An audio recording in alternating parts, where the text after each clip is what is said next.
Tahukah kalian, saat detik-detik wafatnya, Baginda Rasulullah Shallallahu Alaihi Wasallam, tak cuma penduduk Madinah yang gempar, para malaikat dan alam semesta juga berduka menyaksikan wafatnya Nabi yang juga suri teladan umat manusia. Rasulullah Shallallahu Alaihi Wasallam menghadap Ilahi Rabi pada hari Senin pagi tanggal 12 Rabiul Awal tahun 11 Hijriah bertepatan 633 Masehi. Beliau wafat pada usia 63 tahun lebih 4 hari. Isyarat dekatnya ajal Rasulullah dimulai ketika beliau beriktikaf selama 20 hari di bulan Ramadan tahun 10 Hijriah. Sebelum ajal menjemput, beliau memang sakit sampai tidak bisa mengimami salat jamaah di masjid. Hingga pada suatu hari datanglah malaikat maut bertamu ke rumah beliau untuk mengambil ruh Rasulullah yang mulia. Kedatangan tamu itu sebenarnya ditolak oleh putri tercinta Sayyidah Fatimah Az-Zahra radhiyallahu anha, tetapi setelah Rasulullah menjelaskan bahwa yang datang adalah malaikat maut, akhirnya Fatimah mempersilakan masuk. Malaikat maut datang menghampiri, Rasulullah menanyakan kenapa malaikat Jibril tidak ikut menyertainya.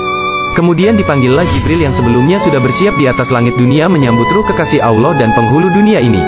Ketika Jibril datang ke hadapan Rasulullah, beliau berkata, "Ya Jibril, jelaskan apa hakku nanti di hadapan Allah?" tanya Rasulullah dengan suara yang lemah.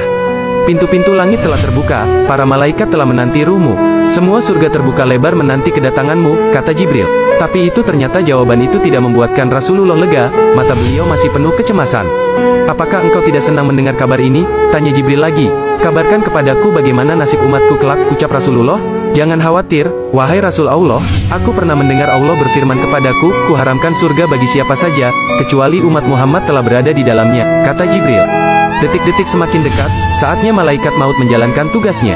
Perlahan ruh Rasulullah ditarik, nampak seluruh tubuh Rasulullah bersimbah peluh, urat-urat lehernya menegang. "Jibril, betapa sakit sakaratul maut ini," ucap beliau. Perlahan Rasulullah Shallallahu Alaihi Wasallam mengadu. Putri tercinta Fatimah pun hanya bisa terpejam, sementara Sayyidina Ali radhiyallahu anhu yang di sampingnya menunduk semakin dalam dan Jibril memalingkan wajahnya. "Jijikkah engkau melihatku, hingga kau palingkan wajahmu Jibril?" ujar Rasulullah pada malaikat pengantar wahyu itu. "Siapakah yang sanggup melihat kekasih Allah direnggut ajal?" kata Jibril. Sesaat kemudian terdengar Rasulullah mengadu karena sakit yang tidak tertahankan lagi.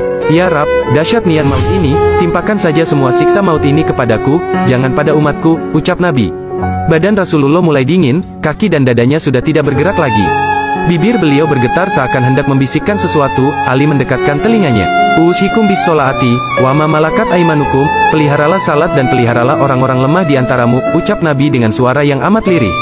Di luar, pintu tangis mulai terdengar bersahutan, para sahabat saling berpelukan. Sayyidah Fatimah menutupkan tangan di wajahnya, dan Ali kembali mendekatkan telinganya ke bibir Rasulullah yang mulai kebiruan. "Umati, umati, umati." Dan, berakhirlah hidup manusia paling mulia Rasulullah Muhammad. Kalimat kecintaan beliau terhadap umatnya, hingga beliau menginginkan semua siksa maut umatnya ditimpakan kepada beliau. Bukan hanya itu, ketika ajal sudah di tenggorokan beliau masih memikirkan umatnya, "Umati, umati, umati." Subhanallah, nah seperti itulah saat Baginda Rasulullah Shallallahu Alaihi Wasallam meninggal, bahkan beliau masih sempat-sempatnya mengingat umatnya.